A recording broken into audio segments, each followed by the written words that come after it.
हाल ही में इंदौर पुलिस ने ड्रग्स माफियाओं पर देश की सबसे बड़ी कार्रवाई करते हुए आरोपियों को गिरफ्तार कर 70 किलो ड्रग्स जब्त की थी, जिसके बाद सीएम शिवराज ने पुलिस अधिकारियों को सम्मानित भी किया था। अब इसी कड़ी में आगे कार्रवाई करते हुए पुलिस ने 5 और आरोपियों को गिरफ्तार किया है। देखिए इस खास रिपोर्ट में। दरअसल इंदौर पुलिस ने देश की सबसे बड़ी कार्रवाई करते हुए ड्रग्स माफियाओं से 70 किलो ड्रग्स पकड़ी थी। इस मामले में पकड़ाए आरोपियों से पूछताछ की तो कई महत्वपूर्ण जानकारी पुलिस को मिली, जिस पर कार्रवाई करते हुए पुलिस ने 5 और आरोपियों को गिरफ्तार किया है। आईजी हरिनारायण चारी मिश्र ने मीडिया से चर्चा करते हुए मामले का खुलासा किया और कहा कि पकड़ाए बदमाशों से जानकारी मिली है कि अवैध नशे का कारोबार महाराष्ट्र, गुजरात, राजस्थान व मध्य प्रदेश के कई शहरों में किया जा रहा था। फिलहाल आरोपियों को 7 दिन की रिमांड पर लिया गया है और उनसे पूछताछ की जा रही है।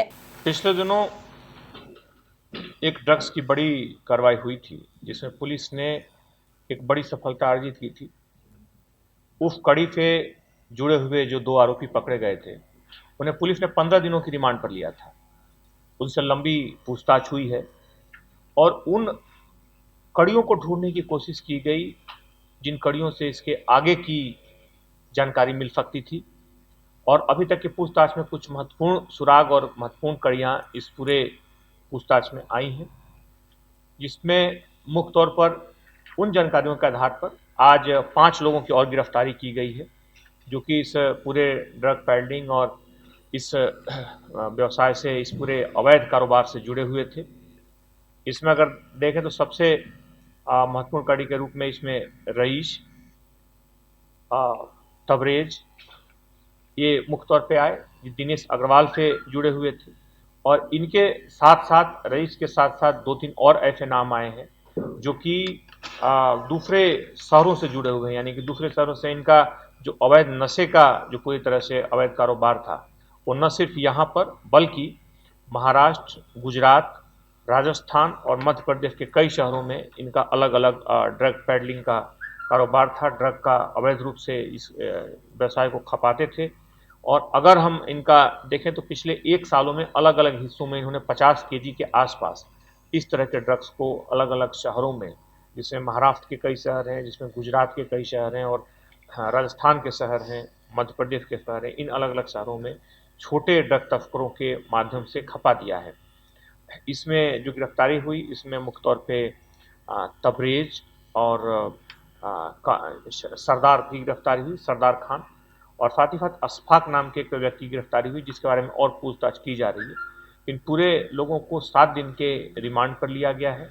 अलग अलग शहरों में इन्होंने जो पूर्व में जो एक रईस का नाम, पूर्व में जो विजयनगर में जो केस हुआ था, विजयनगर में जो घटना हुई थी, उसमें भी उसको कई युवकों को और कई इस तरह के अवैध कारोबार से जुड़े होने की सूचना आई थी। आज पुनः उस घटना से जुड़ी जो कई जानकारियां हैं, उसके बारे में भी इससे पूछताछ की जा रही है। इन्हें पूरे लगभग 5 आरोपियों को 1 सप्ताह के रिमांड पर लिया जा रहा है और टीम को इसमें पुरस्कृत किया जा रहा है। आईजी ने कहा कि पकड़ाए आरोपी में सरदार खान का एनडीपीएस का रिकॉर्ड मिला है। वो मुंबई की जेल में भी बंद रहा था। फिलहाल पकड़ाए आरोपियों से पूछताछ कर और भी जानकारी निकाली जा रही है। हालांकि आरोपियों के विभिन्न राज्यों के ड्रग्स तस्करों से संपर्क मिले हैं। इसमें अगर देखें तो जो इसमें कुछ आरोपियों को, इसमें सरदार खान है। सरदार खान पूर्व में उसका एनडीपीएस का ड्रग्स का रिकॉर्ड है, ड्रग की तस्करी का। मुंबई में इस तरह के एनडीपीएस एक्ट में वो आज से 12 साल पहले बंद हुआ था और मुंबई के आर्थर रोड में एनडीपीएस एक्ट में 11 साल वो जेल में बंद रहा।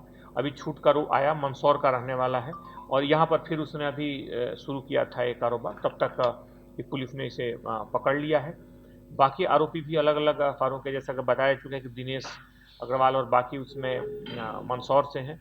बाकी जो कुछ जो आरोपी हैं वो इंदौर के हैं। इसमें से 3 आरोपी, उनसे सभी लोगों को लगभग 1 सप्ताह की रिमांड पर पुलिस ले रही है और उनसे पूछताछ करके उन्होंने किसको किसको दिया है उसके आधार पर फिर और गिरफ्तारियां होंगी। इसमें सरदार खान का कुछ मुंबई से उस तरह की कनेक्शन और वहाँ के लाला बंधुओं से किस तरह की उसमें जानकारी साथ में इस तरह की संलिप्तता सामने आ रही है। लेकिन बहरहाल पुलिस उस पूरे मामले पर और डिटेल्स में पूछताछ कर रही है। आगे जो रिमांड लिया जाएगा उसमें इसे इन सारे तथ्यों के बारे में जानकारी। अभी इन्हें पकड़ा गया है, इनके बारे में पुख्ता पुलिस के पास जानकारी है उम्मीद है कि आने वाले दिनों में इनसे कुछ इस तरह के ड्रग्स जो इन्होंने मध्य प्रदेश में या दूसरे राज्यों में बेचे हैं, उन ड्रग्स की पुलिस कोशिश करेगी कि उस ड्रग्स का जो हिस्सा अभी भी कहीं अगर उपलब्ध है तो उसे जब्त किया जाए। नहीं, उसमें छोटा हिस्सा इंदौर में है, लेकिन अब पर जैसा मैंने बताया कि न सिर्फ यहाँ पर बल्कि वो मध्य प्रदेश के कुछ शहरों के अलावा महाराष्ट्र के कई शहरों में, गुजरात के कई शहरों में, राजस्थान के कई शहरों में,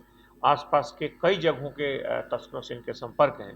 पुलिस उस कड़ी में भी काम कर रही है, उन राज्यों के जो लोग इससे जुड़े हुए हैं उनकी भी जानकारी निकाल रही है और वहाँ के स्थानीय पुलिस के साथ उन्हें शेयर किया जाए। उसमें कई उसमें पुलिस के पास जानकारी आई हैं जो कई महत्वपूर्ण है उनका क्राइम के हिसाब से, लेकिन पूरी जानकारी को सार्वजनिक किसी नहीं किया जा सकता कि इससे दूसरे जो कुछ आरोपी होंगे या दूसरे जो इस तरह के ड्रग माफिया होंगे उनको वो जानकारियाँ उन तक पहुँच जाएंगी, इसलिए पुलिस उस जानकारी को पूरी तरह से सार्वजनिक नहीं करेगी। लेकिन यह है कि एक गिरोह निश्चित तौर पर सातित तरीके से कई वर्षों से अलग अलग देश के हिस्सों में इस तरह की वारदात कर रहा था, इस तरह का कारोबार कर रहा था, और पुलिस के पकड़े जाने से, उनसे पूछताछ की जाने से एक बहुत बड़े नेटवर्क को ध्वस्त किया गया है। मुख्य तौर पे ये अलग अलग शहरों में फैला हुआ है और न सिर्फ मध्य प्रदेश बल्कि कई राज्यों में इसके जड़ें हैं। जैसा कि हम लोगों ने देखा कि हैदराबाद से शुरू हुआ, यहाँ पर पकड़ा गया, कई शहरों में इसके अलग अलग नेटवर्क और इसके जुड़े हुए लोगों के नाम सामने आए। तो यह गैंग काफ़ी बड़ा है और पुलिस इसको अंतिम कड़ी तक पहुँचने में, इसकी हर तह तक जाने तक